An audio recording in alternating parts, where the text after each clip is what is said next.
new product introduction, or anytime you need to add IBP master data manually.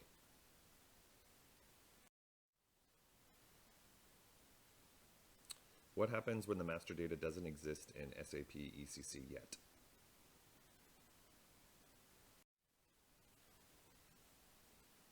Typically, this happens when a new product is introduced and you want to start forecasting it. But there are a ton of situations where you would need to manually add master data.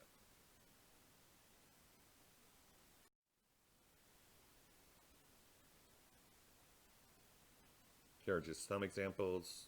For example, you have a new plant or warehouse, you have a new production line, you have a new BOM, you have a new component for that BOM, you have a new sourcing relationship, etc. There's a ton of reasons why you would need to manually add IBP master data.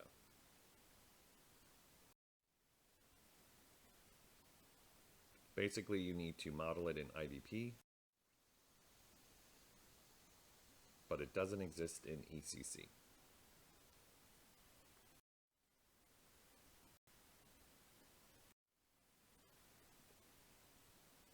So process high level.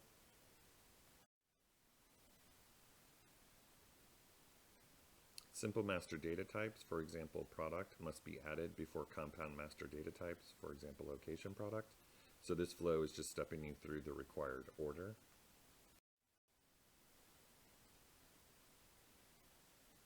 And since IBP is highly integrated, it's always good to just quickly step through the master data types so you don't forget one. For example, a new product will always require at least one unit of measure conversion.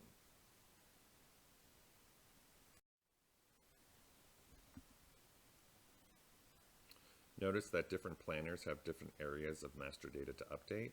For example, a demand planner does not bother with resources.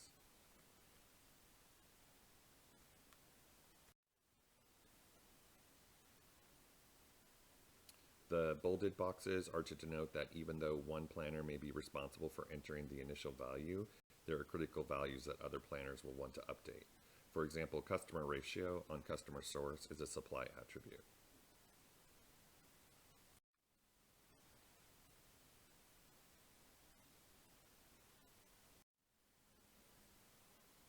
Now we'll go through a high-level example of the process.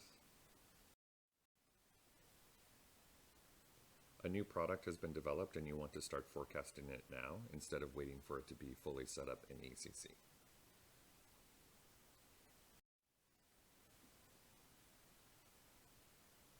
Step 1, you need to add a new product, for example, Blue Widget.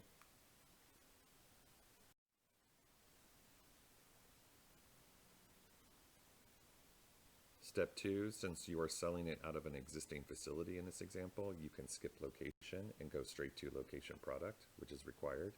This is where you would identify things like which subnetwork it belongs to.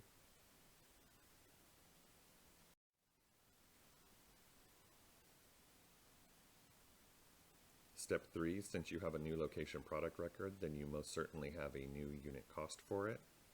Since this is highly integrated with other modules, you would also have things like whether the product would hold inventory at that location.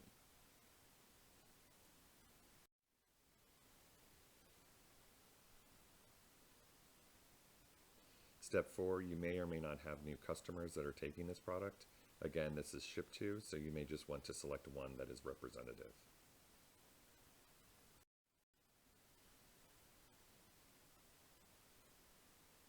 Step 5, you will definitely have at least one customer source record, since this is a new product. Again, this is ship to, so you may just want to select one that is representative.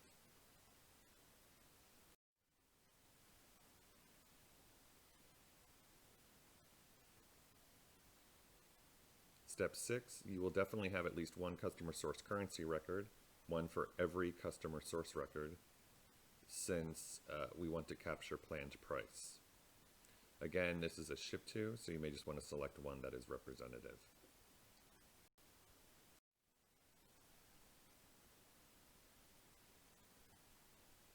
Step 7, you will definitely have at least one unit of measure conversion record, at least the base unit of measure equal to 1. But for a supply planner, they may insist on also having a pallet conversion, so their capacity reports consider this new product.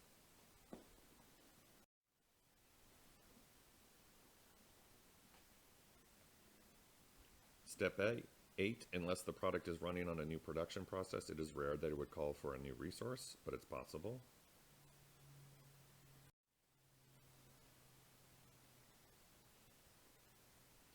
Step 9, if you added a new resource in step 8, then you would definitely have at least one entry in resource location.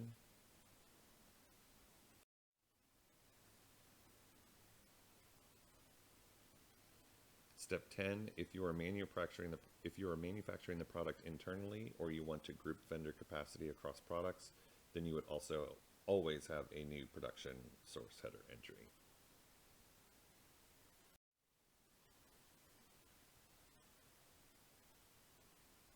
Step 11, a new product means there's most likely a new production source item for a bill of materials, and if it requires a new component to make it, then once you're done with entering the finished product, you need to repeat all the steps for the component.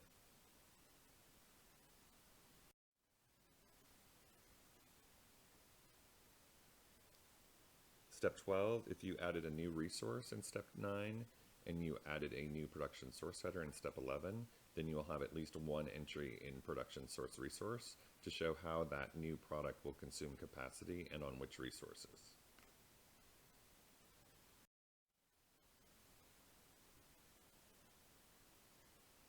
Step 13, finally, you would most likely have multiple entries in location source in order to show exactly where the product will be procured from, which vendor or manufacturing site or warehouse. This could mean you need to add additional location product and location source records.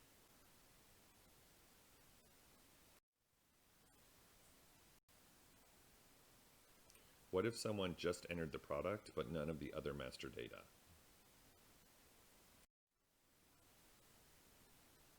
We don't have time for every doom and gloom scenario,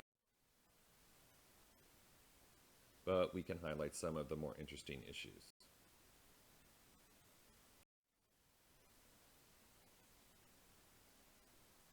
Missing location product. Skip this step, you will pretty much lose security access to that product. Security is based on subnetwork, and it'll tank the supply and I/O heuristics.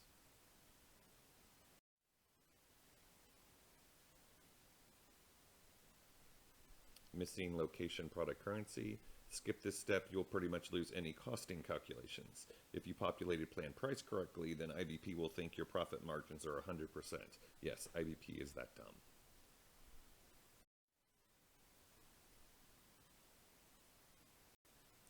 Missing customer source. Skip this step, you'll have no way to assign this product to the correct sales organization or strategic customer. You'll also have issues entering data initially since there is no planning object. More on that later.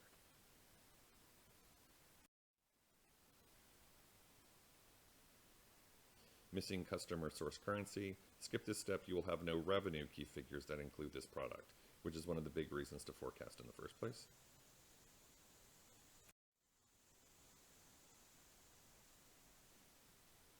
Missing unit of measure. Skip this step, you will have the no data found error in your planning views and charts.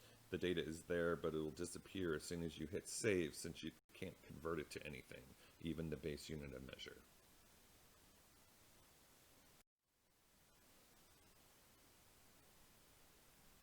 Missing production source header. Skip this step, assuming it is internally produced. You will have supply basically saying it can't be produced. Again, another reason to forecast in the first place.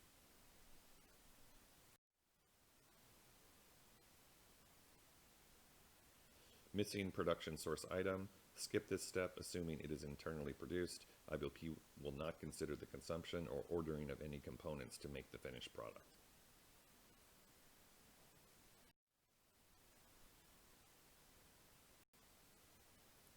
Missing production source resource. Skip this step, assuming it is internally produced. IBP will not consider consumption of capacity for this new item.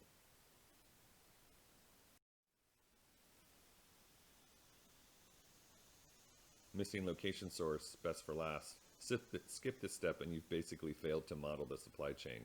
IBP will have no idea on where it comes from, who makes it, who stores it, etc.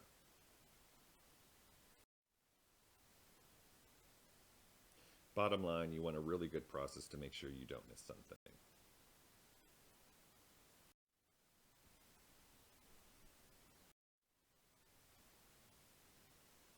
Process low level.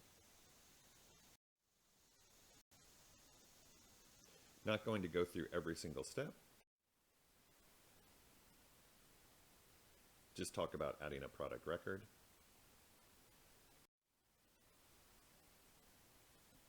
But from our last section, you know that it is not just about adding a single product record.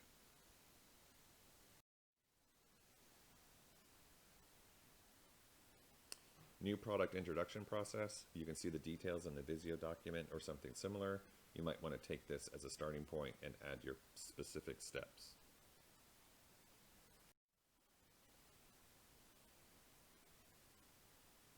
New product record. Again, just going to focus on one record product for right now.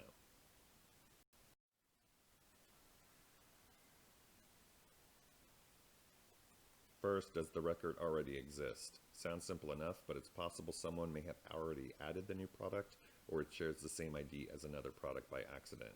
No sense going through all the steps only to get an error on the save.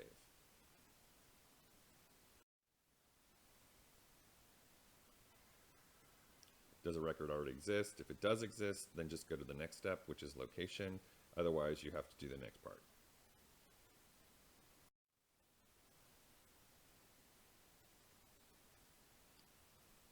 If the record does not exist, then we will need to either manually add the data or load it as a flat file, which is an IT task. Whether it's manual or a flat file, the data is the same.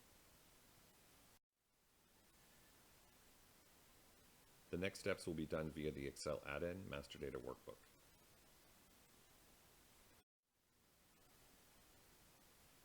Check out Using Master Data Workbook video for tips and tricks.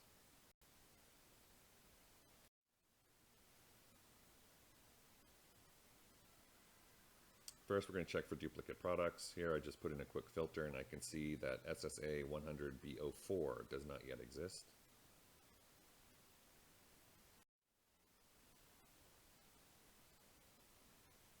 Enter a new record for the product. To save time, I just copied SSA 100B03 to the line below and updated the product ID to B04.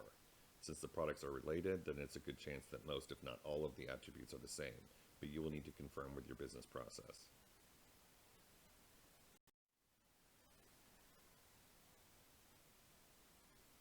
Add required fields.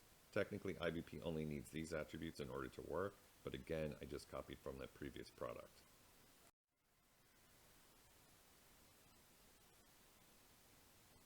Add DP required fields, but the demand planner may insist on also assigning things like business planning units so that the ABC calculations consider this product correctly.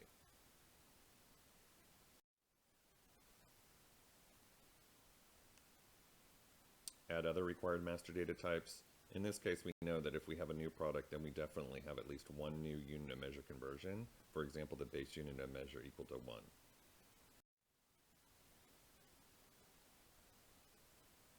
You can enter new records for the UOM conversion. Here is the UOM conversion table before any addition. So you can see I have product B03.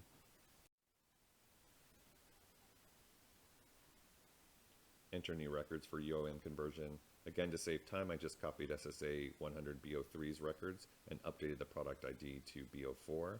Since the products are related, then there's a good chance that most, if not all, the attributes are the same, but you will need to confirm with your business process as well.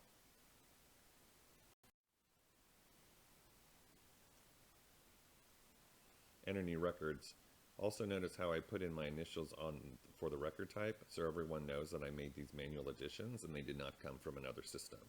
If this product does populate from ECC, then the record type is blanked out.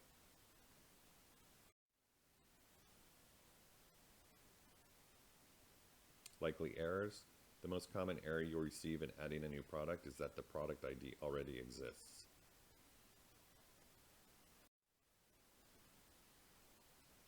Thanks for watching Practical IBP. Don't forget to like and subscribe and click in the lower right corner for the next video in the playlist.